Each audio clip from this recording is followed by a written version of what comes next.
Welcome back to Takeout. Welcome to the Conversation Corner. The last time extensive immigration reform passed through Congress was 1986. And believe it or not, as a very young reporter at the Las Vegas Review-Journal, I covered stories about how that law signed by President Reagan would be implemented. Right now, Florida Republican Congresswoman María Salazar is working to pass a bill she has described as the Dignity Act. She introduced it in July. She was on this program the day she introduced it to talk about it. She's got a new book, Dignity, Not Citizenship. She makes the case that new legislation in this space should bring undocumented workers, quote unquote, out of the shadows, but not necessarily make them U.S. citizens. Congresswoman María Salazar is here with me now on the set. Thanks for joining us. My pleasure. Thank you for the opportunity. So, can you be a member of our society with dignity and not be a citizen? Well, it's a sign of the times and is the art of the possible, which is what politics is all about. So you have a group of 10 to 15 million people who have been here for more than 5 years. I'm not talking about those who came in under the Biden administration, who have been working in construction, hospitality, and agricultural. They have been contributing to the economy. They have American children. They do not have a criminal record. Right. And those people, of course, they are illegal. Sure, they are. They broke the law.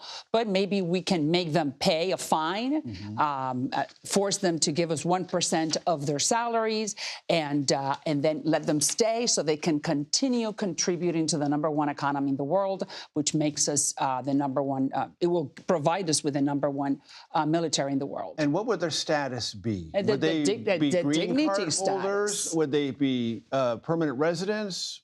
What would they be? They will have dignity for 7 years, and they can always apply for another 7 years. And then after that, another legislator can come and determine what are we going to do with them. I see. But not right now. It took us 40 years to get here. So what I'm trying to do is I'm trying to bring some common sense to the Republican Party. And I'm telling you that the only guy who can really make this happen is called Donald Trump.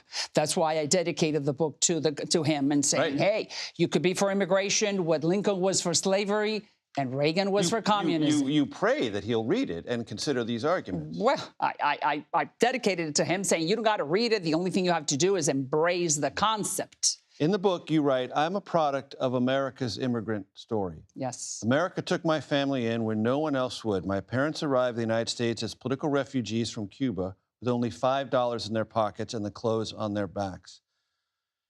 Could they have met the standards that your legislation seeks? $7,000 a year over 7 years, plus 1% of their income, and no possible hope of ever getting Medicare or Social Security, even though their taxes would pay into that system? The thing is that the Cubans came in legally because Cubans they were political refugees. Had a status, right. Correct. And they were able to come in because of Bay of Pigs, because of, the Cubans we have been very close to the United States, and we had the most cruel dictatorship in the Western Hemisphere, Fidel Castro. But I'm talking about those people who did break the law, who came in, and that's a civil offense, is not a criminal offense according to the books. So since they do not have a criminal record, meaning that they have not raped anybody, I'm not talking about DUIs, I'm talking about people who are clean. Yeah. And can pass a background check without any problem. Of course, and they have been here for more than 5 years, and they have been contributing to the economy, and we need them now. Congresswoman, you know the word you're trying to avoid, because it came up after the Simpson-Mazzoli Act was passed in 1986. It wasn't very many years when those on the right said that was amnesty. All right. And amnesty has become a letter A. Yes, and like the Scarlet Letter, right? Right. That nullifies anything that's in the reformist category. You got it. And that's why you say this is about finding what's possible. Correct. Because which is not amnesty and not citizenship, because I'm asking my colleagues, so define amnesty. Right. Amnesty could be anything. I think that amnesty is what the illegals have. How do you define it? Well, I think amnesty is what the illegals have now. They have free roads, free schools, and free hospitals, because they're not paying anything.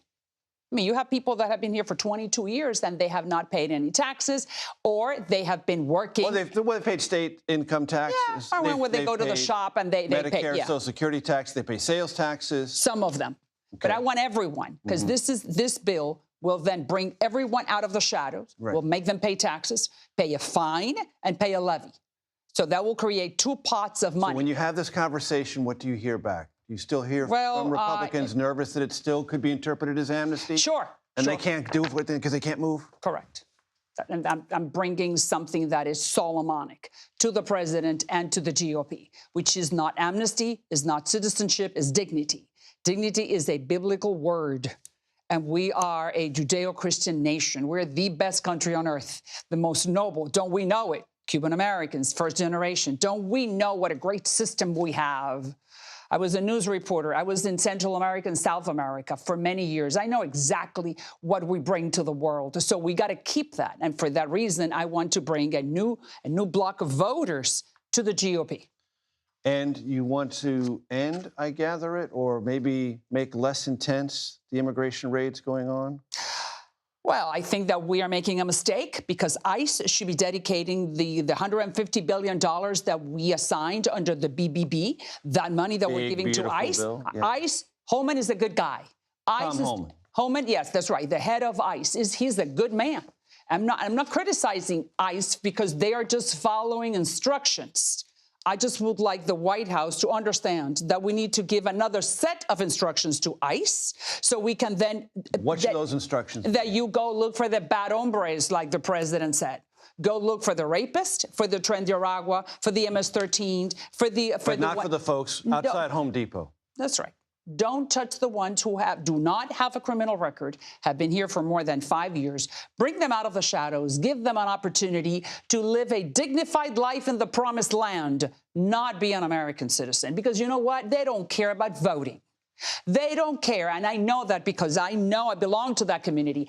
I can speak clearly for them and say all they want to do is raise their American children, be here, go home for Christmas, go bury their mother, be able to come back, buy a home or issue a credit card. And the economic boom this will bring trillions of dollars to the economy for the next 10 years. It will bring two pots of money, $70 billion and $50 billion.